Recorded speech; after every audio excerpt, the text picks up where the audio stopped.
Ô Vera, falando dos assuntos um pouco mais sérios, durou menos de 24 horas uma proposta de emenda constitucional proposta pelo senador Romero Jucá para blindar os presidentes da Câmara e do Senado. Que emenda era essa e por que essa emenda teve uma vida tão curta, hein, Vera?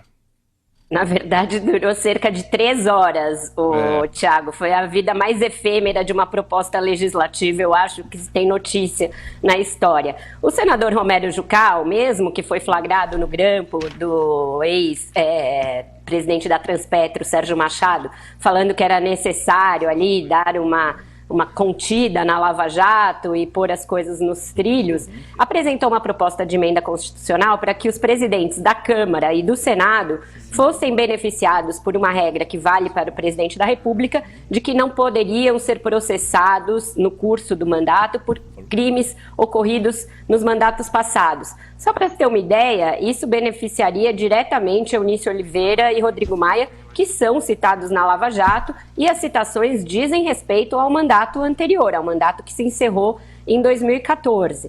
Portanto, era uma coisa com um impacto direto nesta investigação. Se Renan Calheiros fosse presidente do Senado ainda, basta lembrar que o caso pelo qual ele é réu no Supremo Tribunal Federal, que diz respeito ao uso de um lobista para pagamento de uma pensão alimentícia, ocorreu lá em 2006, 2007, portanto, em mandato anterior também. Então, esse processo não poderia mais ocorrer se uma regra dessa fosse aprovada. Tão espantosa quanto a emenda proposta pelo senador Romero Jucá foi a lista dos apoiadores dessa proposta. Tinha vários próceres tucanos, entre eles o presidente do partido, Aécio Neves, o líder do partido, aliás, ex-líder, atual vice-presidente do Senado, o senador Cássio Cunha Lima, tinha o presidente do DEM, senador José Agripino, tinha todo mundo ali assinando a emenda do Jucá, Thiago, mas diante da repercussão, principalmente da denúncia da imprensa, ele teve de recuar. O presidente do Senado, Eunício Oliveira, pediu que ele recuasse e ele, contrariado, tirou a emenda do sistema. Agora, Vera, essas atitudes vão minando o conceito da Lava Jato, né? Ou então aumentando na sociedade o conceito de que estão preparando alguma coisa contra a Lava Jato. Você não acha?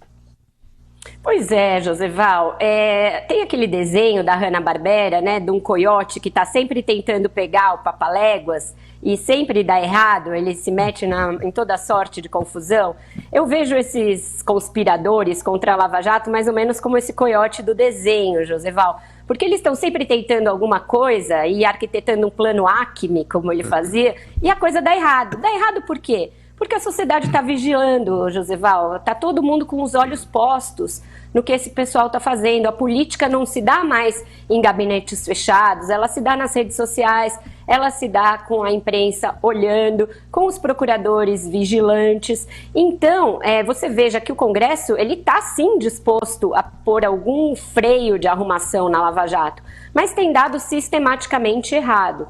Mesmo no Supremo, aqueles que defendem ali, por uma questão até, eu acho que dogmática do direito, a diferença entre punições de casos mais graves de enriquecimento ilícito e de propina, notadamente, daqueles de caixa 2, que eram antes aceitos, eles têm dificuldade de fazer essa tese ser entendida por uma sociedade que está muito, muito irritada com a política.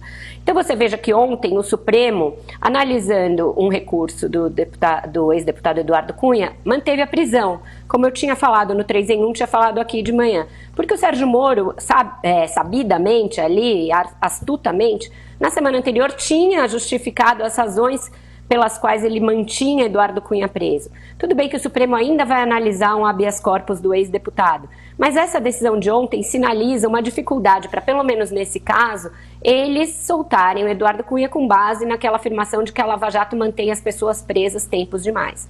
Hoje, o procurador Carlos Fernando já fez um artigo também falando dessas tentativas de tolher a Lava Jato. Então está todo mundo muito atento. Eu acho muito difícil prosperarem essas tentativas.